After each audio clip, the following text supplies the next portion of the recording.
Can you just confirm that we will definitely have the immigration white paper published before the meaningful vote on the 11th of December? There is still discussion ongoing as to the timing of the immigration white paper. But do you see that it's really important that it's published before the meaningful vote? And can you guarantee that that will happen? Well, you're expecting people to vote for your deal, and bearing in mind the political declaration, surely we need to know what you have in mind for the immigration rules for this country before we vote on the 11th of December. Well, we've obviously set out the outline of the immigration rules that we're going to have in the future.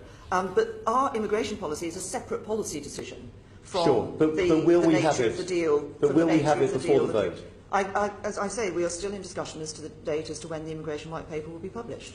Seems to me to be an extraordinary position, but do you accept what the science community says, that access to the best people is, in a sense, their most important priority in these negotiations?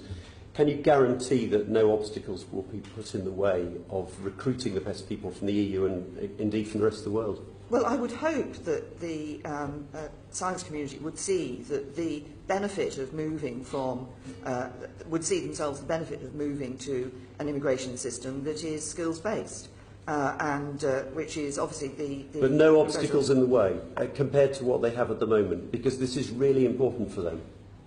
Well, I'm not entirely clear what sort of obstacles you think they have at the moment. Well, if the same rules applied to the rest of as do to the rest of the world, to the EU, there would be enormous obstacles in the way. They need to be able to recruit the best people without bureaucratic obstacles placed in the way. Well, there will always be a process for people to access people from out. So it will be more difficult than it is at the moment? No, I didn't say that. Sorry. Because at the moment they can recruit from within the EU without any obstacles. That's going to be more difficult. No, there will be, obviously, if we're looking at an immigration system that is across the whole of the world, and an immigration system that is skills-based, then it will be necessary for there to be a process for people to go through when they're recruiting from somebody from whatever part of the world. But you see how important it is for that to be as simple as possible. Yes. Now, you've talked about a far-reaching science and innovation pact and then subsequently an accord, but it's not referred to specifically in the political declaration. Can you confirm that that's still your intention to negotiate that far-reaching accord? Because that's really important.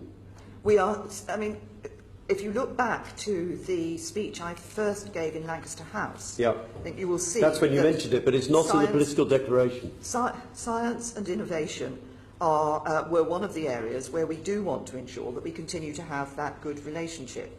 Now, at the time I talked about it, whether that is referenced in an accord or whether it is in some other form that we ensure that good science, that good relationship, is a matter, but it is one of the issues that we will be taking forward. But can you confirm absolutely that we will be part of Horizon Europe, the funding system?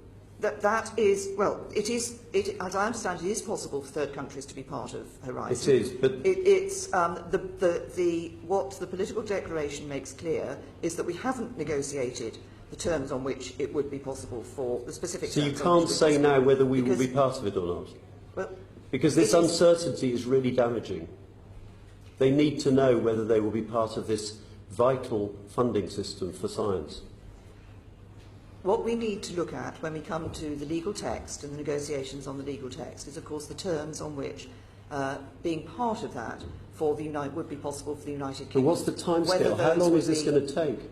Whether those would be within the arrangements that are currently for a third country, or whether those would be different for the United Kingdom.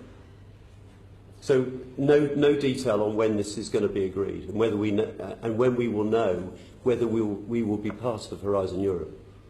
It will be part of the negotiations that will be taking place in terms of the legal text, but post the and obviously there's elements of preparatory work that will be done before the 29th of March.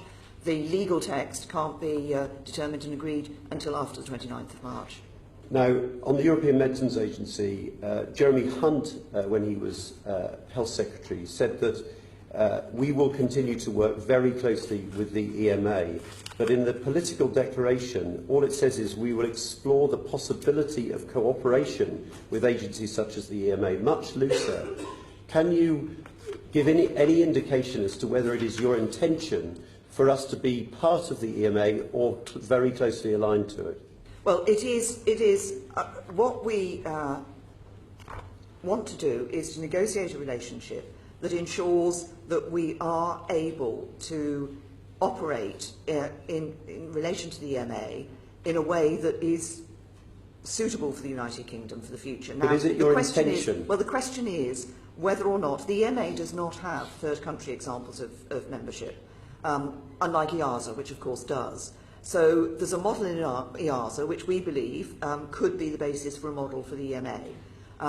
But that will be part of the negotiations, exactly what that relationship is, whether it is in that sort of, if you like, third country membership, whether it is some other form of access in legal form. That is the discussion that still has to take place. I mean, I think a lot of people will be worried that on all of this, there seems to be complete uncertainty with no indication as to when we will know what the deal will be. Well, it was always going to be the case that the legal text could not be agreed and determined until we had left the European Union. And that is the case. That was always going to be the case.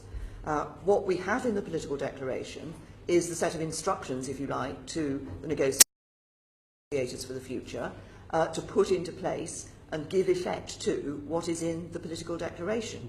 Now, what I'm saying to you is the precise form in which that relationship takes place is one that will be part of the next set of negotiations. Thank you.